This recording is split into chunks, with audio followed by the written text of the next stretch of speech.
Okay, so another human-caused reduction in biodiversity is invasive species. Now, invasive species can either be on purpose or they can be accidentally introduced.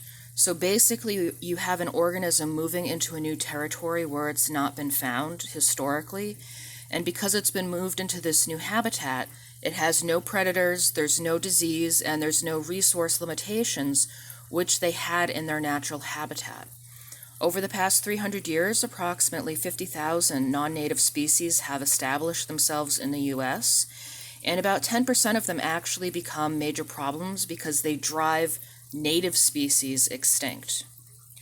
And there's a lot of invasive species that are out there, from carp to zebra mussels to mongooses, lampreys, green crabs, nutria. I actually did my master's research on a crab called Hemigrapsis sanguineus, which, believe it or not, in the Atlantic coast is actually outcompeting the green crab.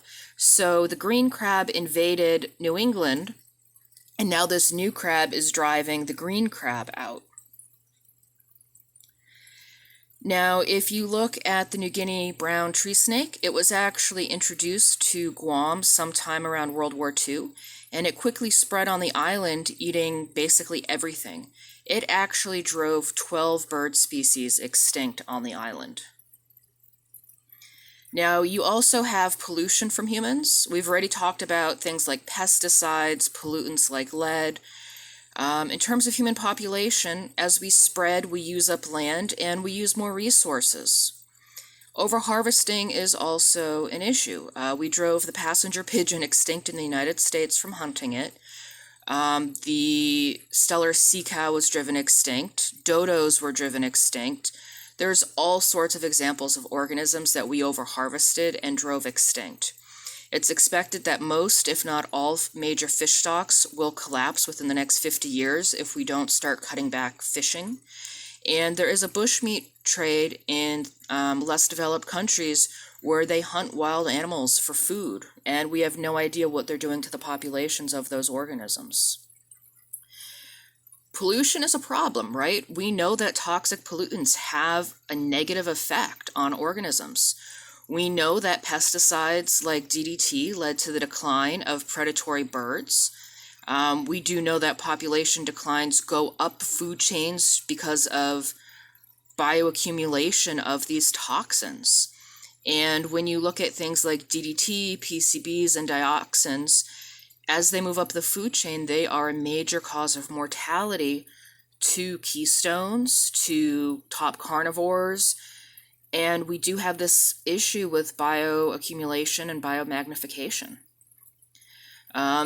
When you look at bald eagles, when you look at the pelican, when you look at the whooping crane, they all almost went extinct because of DDT in the 1960s. Now, many of them have recovered. The whooping crane is not doing as well as it could be. But since the DDT was banned and you had protection under the Endangered Species Act, you also have breeding programs that have helped bring these birds back. We still have an issue, though, with things like lead. This picture is actually showing lead in the stomach of an eagle. So it's believed that somebody shot an animal with lead shot, maybe even something as simple as like a squirrel or a deer that then wandered off and died. The eagle found it, ate it, but now the eagle has lead sitting in its gut that will not leave, and it's absorbing that lead from the lead shot. And if you look at, fishing weights, those are made of lead. They break off, they're just sitting in bodies of water, and that can lead to lead poisoning in aquatic and fish-eating birds. Now, we also have an issue with overharvesting. We're taking more individuals than reproduction can replace. Again, this is why the passenger pigeon got wiped out. Buffalo were almost driven extinct through this, and if you look at a lot of our fish stocks, they've been seriously depleted because of overharvesting. At least 3/4 of all commercial oceanic species are overharvested. And the issue is when you try to put limits on fishing or close fishing grounds, then you have fishermen who are complaining that they're losing their livelihood. You're putting them out of work. But the issue is if they catch all the fish, there's not going to be a job for them when all is said and done anyway. We also have an issue with wildlife smuggling. There are international bans on trading in products from endangered species, but there is trade in these products and it's worth millions of dollars. And you also have plants that are over-harvested for landscaping and aphrodisiacs. So unfortunately, a lot of plant and animal parts are seen as improving virility in men, and people will pay a lot of money for that. We also have an issue with how much stuff is worth. I'm going to be honest. Smuggling, you get so much money for bringing in animal parts that it's worth the risk. When you look at a leopard fur coat, it's worth $100,000. If you bring in a mature cactus from certain deserts, it can be worth $1,000. We know more than 5 million wild birds are sold each year, and at least 60% of them die before they even get to the market. We have over 128 million tropical fish sold in the US. Basically, the way they catch a lot of fish for saltwater aquariums is they release cyanide in coral reefs to stun fish and catch them. The problem is they don't catch all of them, and a lot of them die in the process. That's why it's important, if you have saltwater aquariums, that you fill it with fish that are bred in captivity. There are a number of species now where they no longer collect them in the wild. They actually got source populations, and now they breed them in captivity specifically to cut down on damage to coral reefs. Now, when you look at how we try to manage endangered species, we do have hunting and fishing laws. By the 1890s, most states in the US had some sort of hunting and fishing laws on the books. The idea behind the laws was to conserve the resources for future humans. Again, it's that idea of what benefit do these things have for us. We were not preserving wildlife for extrinsic reasons. We were doing it for their worth. However, certain species have really profited from hunting and fishing laws.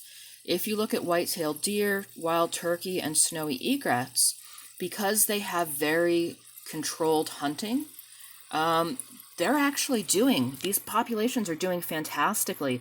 And these are species where the hunting laws have actually benefited the genetic diversity in the population. And hunters do actually improve the species, because when you look at groups like Ducks Unlimited, they spend a lot of money on conserving habitat for ducks to breed so that they have ducks to hunt in the future. And again, this is not the same as like people who say, oh, well, I'm paying $10,000 to kill a lion and that money's going to the... No, like hunting wildlife in Africa is not good management. But if you look at how we manage certain populations in the US through hunting, because we've been doing it for a very long time, we've got the process down, so it's actually benefiting both the hunters and the species. Now, the Endangered Species Act was established in 1973. So organisms that are endangered are those who are considered in imminent danger of extinction. Those that are threatened are those that are likely to become endangered, at least locally, in the near future. Species that are vulnerable are those that are naturally rare or have been locally depleted to a level that puts them at risk. So what does the Endangered Species Act do? It actually provides a criteria for identifying species at risk, directions to plan their recovery. There's also assistance for landowners to try to help them find ways to meet economic needs and the needs of a rare species, but it also enforces protection for those species and their habitat, no matter what the landowner wants. So when you look at the Endangered Species Act, it regulates taking animals, and that includes harassing, harming, pursuing, hunting, shooting, trapping, killing, capturing, or collecting. And it doesn't matter if this is accidentally or on purpose. It also makes it, you can control selling, possessing, transporting, shipping organisms in and out of the US.